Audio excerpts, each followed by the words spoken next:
Take 211. Hej, vi er gruppe 4. Vi har emne 10, været udvalgsreglerne for elektroniske overgange i hydrogenlignende atomer. Vi kigger så mest på hydrogen selv, men man kan også tage udgangspunkt i f.eks. helium, der har mistet en elektron.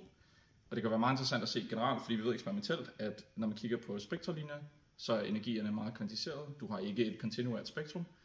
Og man vil så gerne vide, hvad er de her udvalgsregler så for, hvordan energien kan variere i f.eks. et hydrogenatom. Vi ved, at frekvensen på fotonen, der bliver udgivet, kan beskrives af forskellen i energiniveauet divideret med Plancks konstant. Der er så to måder at skrive det på, og det vil vi komme lidt på lidt senere. Men en af dem, som er meget vigtig, er slutenergien minus initial energi divideret med Plancks konstant.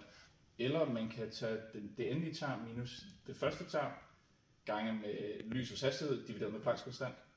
Hvor at den energi, som den state har, beskrevet af Plancks konstant gange lysets hastighed gange det term, vi så er interesseret i med samme hovedkvantitet.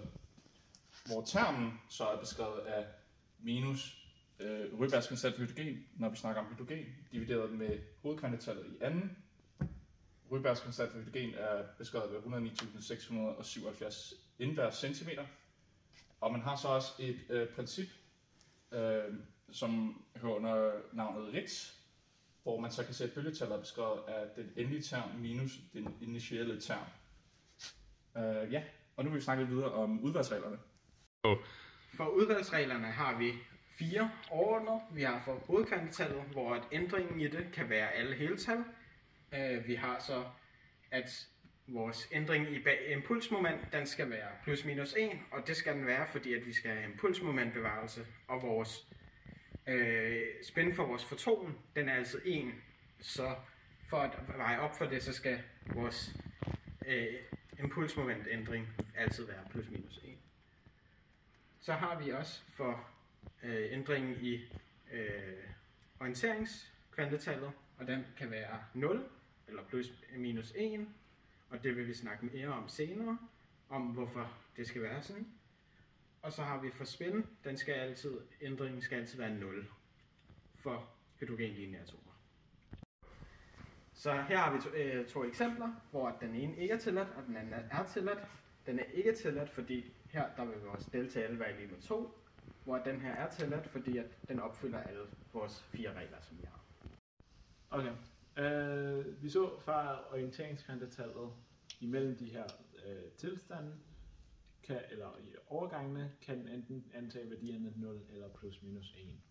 Og vi vil gerne snakke lidt om grunden bag det, som kommer af det her overgangsdipolmoment.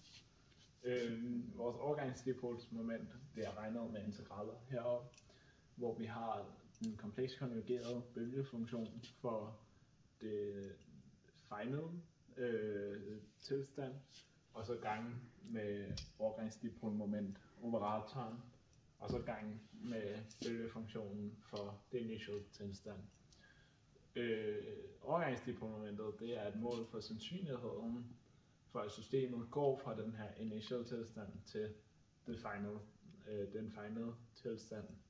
Og vores overgangsdipolmoment operator er ligesom den kvantemekaniske operator for det elektriske dipolmoment.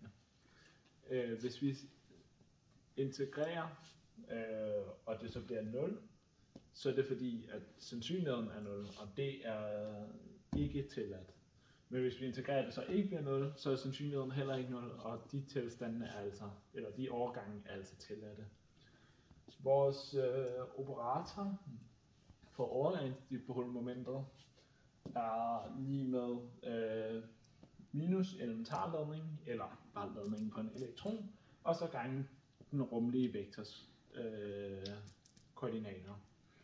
Og hvis du tager og regner overgangsdipolmomentet i z-retningen, finder du ud af, at det er lige med 0, hvilket er forklaringen på, hvorfor at orienteringskvantitallet enten kan vælge ikke at ændre sig mellem overgangen. Og hvis du tager det i henholdsvis x og y-retningen, bliver det så henholdsvis plus og minus 1.